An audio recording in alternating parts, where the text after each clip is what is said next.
Hello, thank you for listening. Shall we talk about dying? Well, life is just wonderful, isn't it? The earth itself and all its creatures, including us, are complex and extraordinary, and we all rely on interdependent ecosystems. Dolphins depend on fish and crustaceans. Human beings could not exist without bees. A single living body is a miracle of adaptation to its environment. As the trees absorb nitrogen and breathe out oxygen, so our lungs filter the air to provide that oxygen to our blood. The liver filters the blood in turn, detoxifies biochemicals and creates proteins, while many other organs play their essential roles. And all of this continues virtually unnoticed as we go about our lives, full of activity, effort, relationships. We know joy and sorrow, achievement and failure, glowing health and sickness. And whether we have spiritual beliefs or not, we're all trying to live the best earthly life we can. Yet, for all this, life can be so fragile. For some, life is long and full of happy memories, while other lives are tragically cut short or lived in pain. Like the beautiful paper-thin leaves of the poppy, life is here one day and gone the next. It was the Canadian physician Lieutenant Colonel John McCrae who aptly wrote, "In Flanders fields the poppies blow between the crosses, row on row. Short days ago we lived, felt dawn, saw sunset glow, loved and were loved, and now we lie in Flanders fields." But although we may not be aware of all the incredible life forms and internal organs that keep us alive, perhaps the greatest gift of all that we do have is our consciousness. Throughout our bodies, the nervous system enables us not only to move and to sense our surroundings, but also to think and to dream. And we can be conscious of our thinking and of our dreams. Medical science has proved that consciousness does not depend on the brain, while neuroscience suggests that we each have a mental field existing in some other dimension. More simply, for example, it's been clearly demonstrated that consciousness separates from the physical body during out-of-body experiences, OBEs.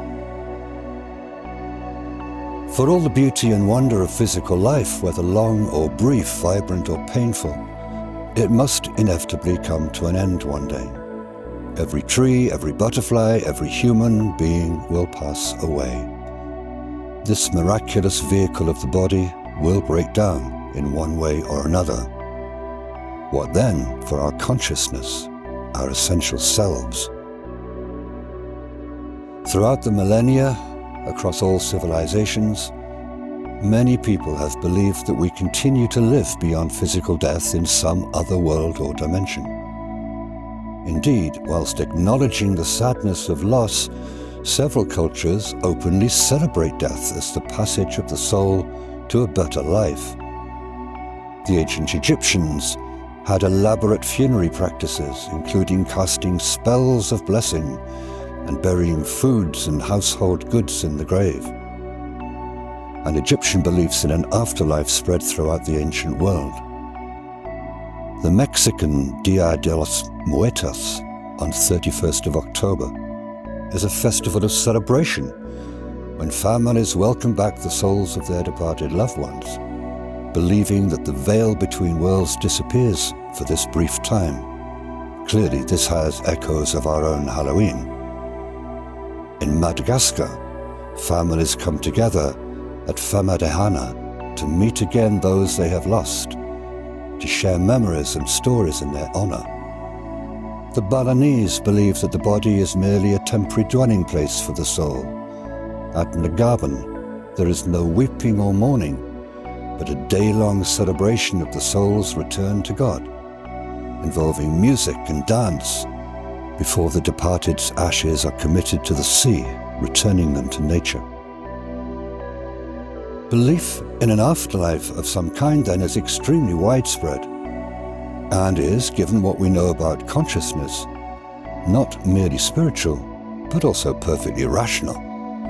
Put simply, it seems extremely likely that the essential self, let's call it the soul, does not die with the body. So, here's the point. What does the experience of death feel like? Where does the soul then find itself?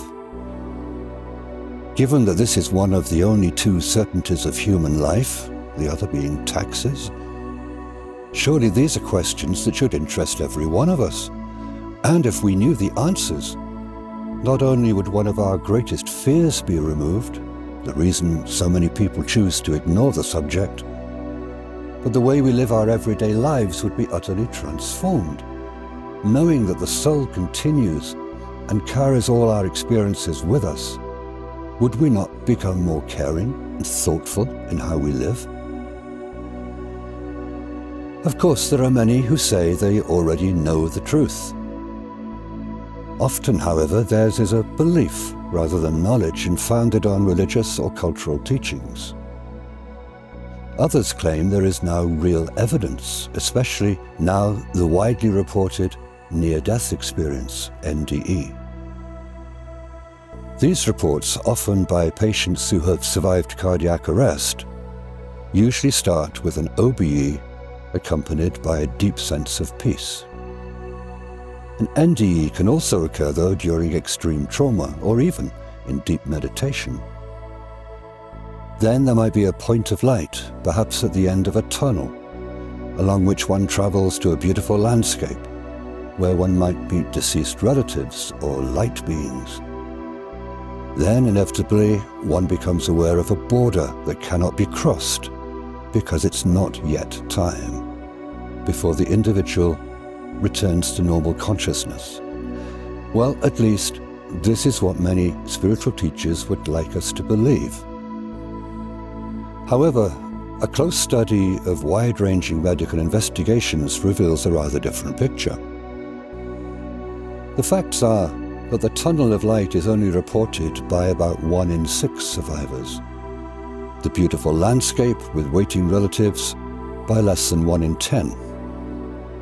Moreover, almost a quarter of survivors tell of having a frightening experience, and some of these go on to suffer depression, not what one would expect after visiting heaven. Quite apart from these anomalies, there are 2 major issues with the NDE phenomenon. The first is that surviving patients' reports seem to be heavily influenced by their previous cultural or religious beliefs. In other words, they more or less saw what they expected to see. There is no common, unified ground, which is what one might expect of a purely human experience. The second issue, of course, is that all these people survived. They did not die. They did not actually visit the afterlife, so we are none the wiser. But don't worry, there's good news to come in part 2 of this talk.